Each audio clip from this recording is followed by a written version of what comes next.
오늘도 매일 주심 기도회로 예배 자리 가운데 나오신 여러분 모두를 환영하고 축복합니다. 오늘 9월 9일 금요일인데요.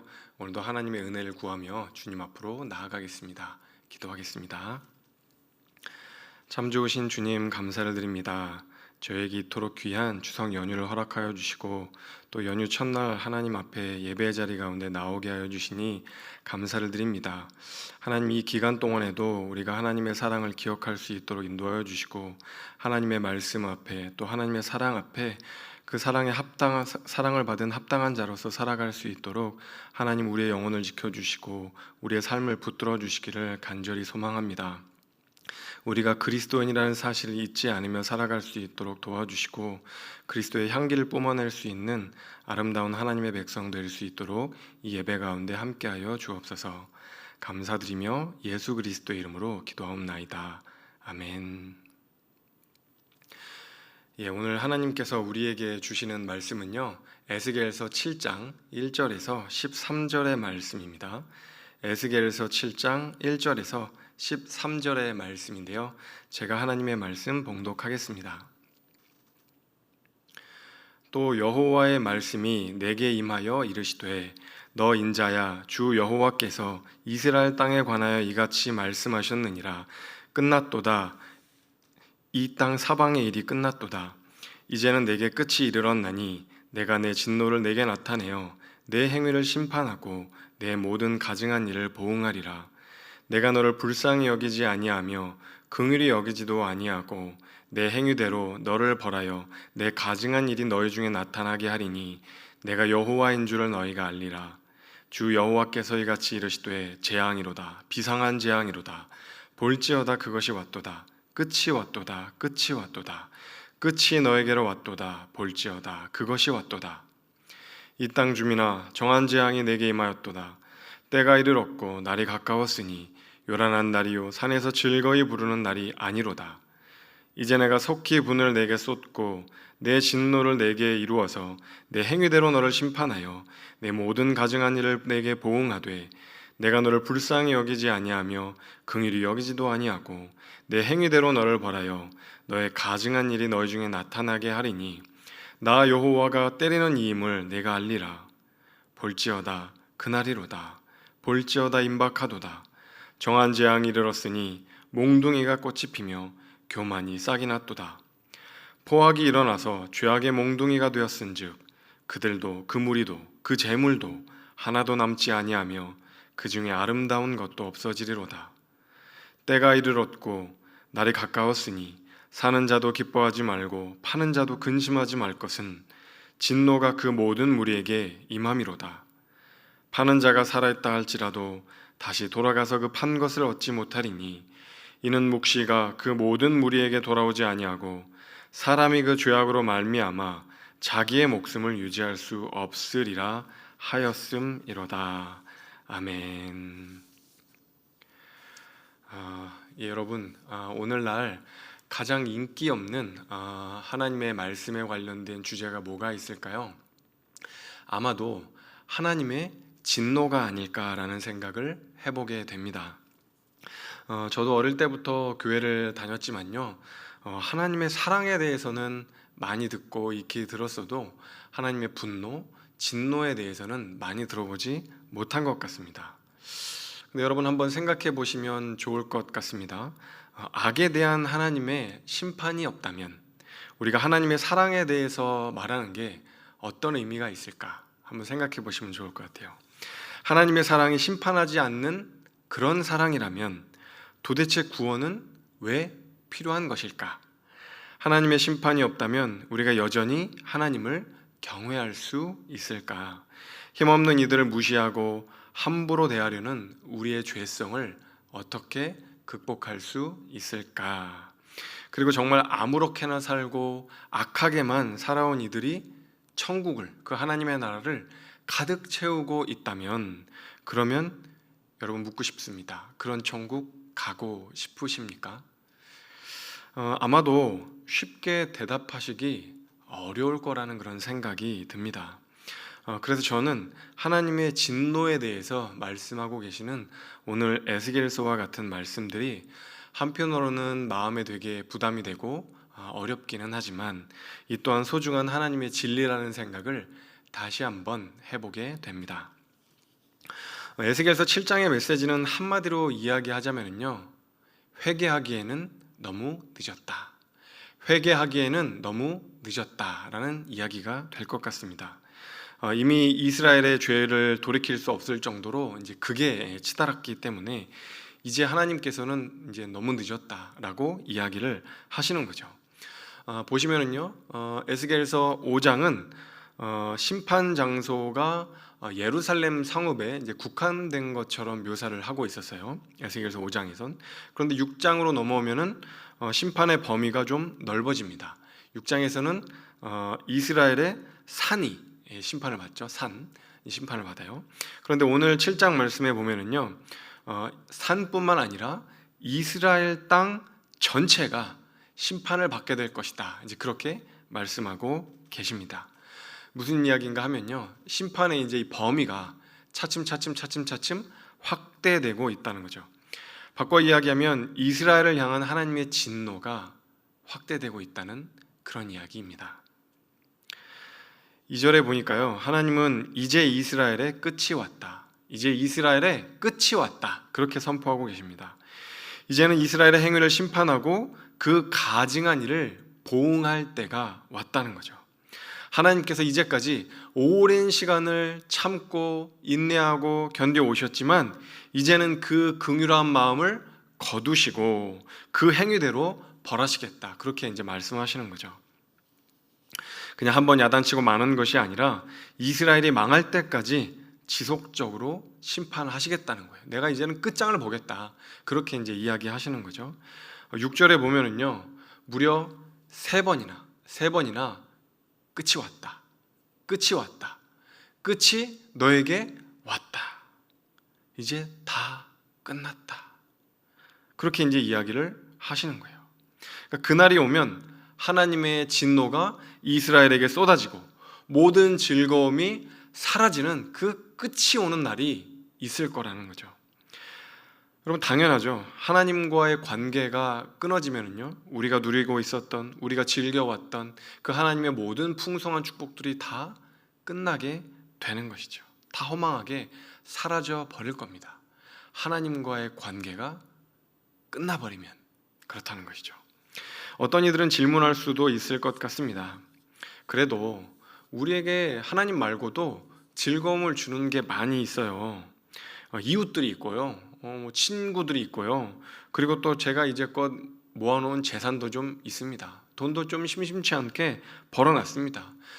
죽기 전까지 그거 쓰면서 살면은 그래도 좀 어느 정도는 즐겁게 살 수 있습니다. 이렇게 이제 이야기하시는 분이 있을 수도 있어요.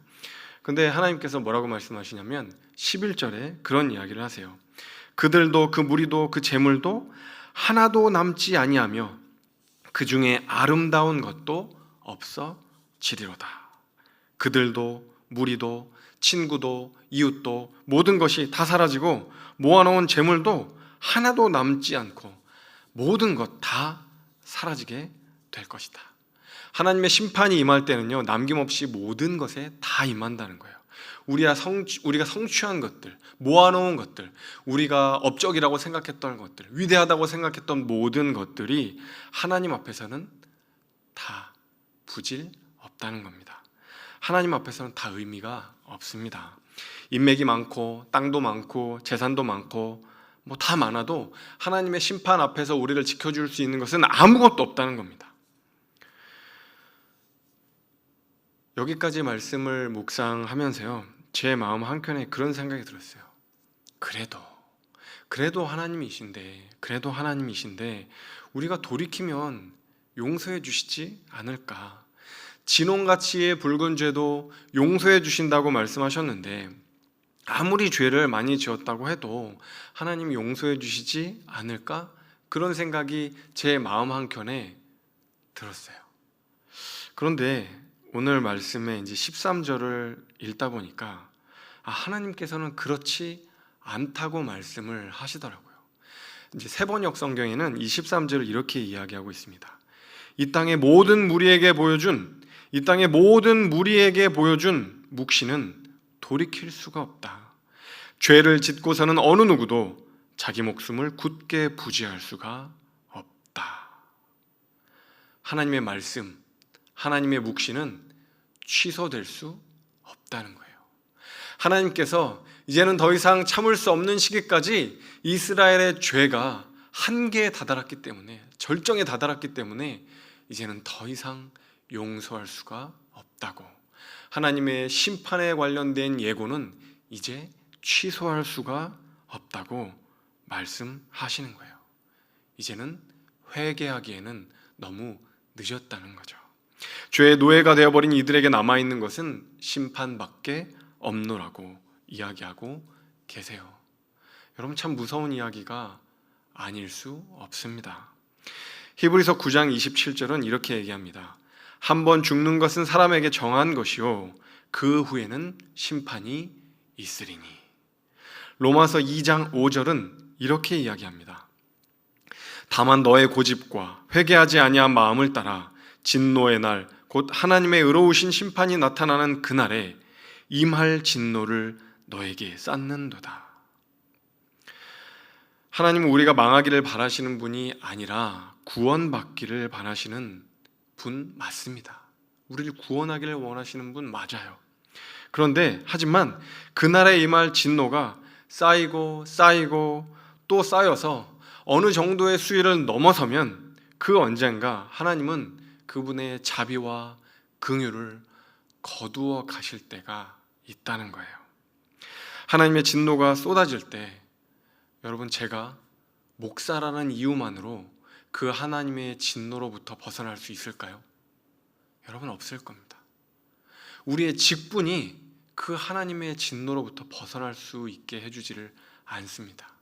우리가 어떠한 업적이나 과거에 어떤 선행을 했다 한다 할지라도, 아무리 교회를 열심히 다녔다고 한다 할지라도 우리 가운데 하나님께서 바라보시기에 악한 것들이 어느 정도 이상 넘친다면, 하나님께서 이제 더 이상 인내하실 수 없는 그 시점이 온다면 그 어떤 것도 그 하나님의 진노 앞에서 우리를 지켜줄 수 있는 것은 없습니다. 진노한 그분의 얼굴 앞에서 우리를 지켜줄 수 있는 것이 없어요. 아마도 오늘날 이렇게 하나님의 진노가 임할 거라고 생각하며 살아가는 사람은 거의 없을 것 같습니다. 저도 생각해보면 이렇게 하나님의 진노가 임할 거라는 생각을, 이런 종말론적인 생각을 하면서 살아갈 때는 많지 않은 것 같습니다.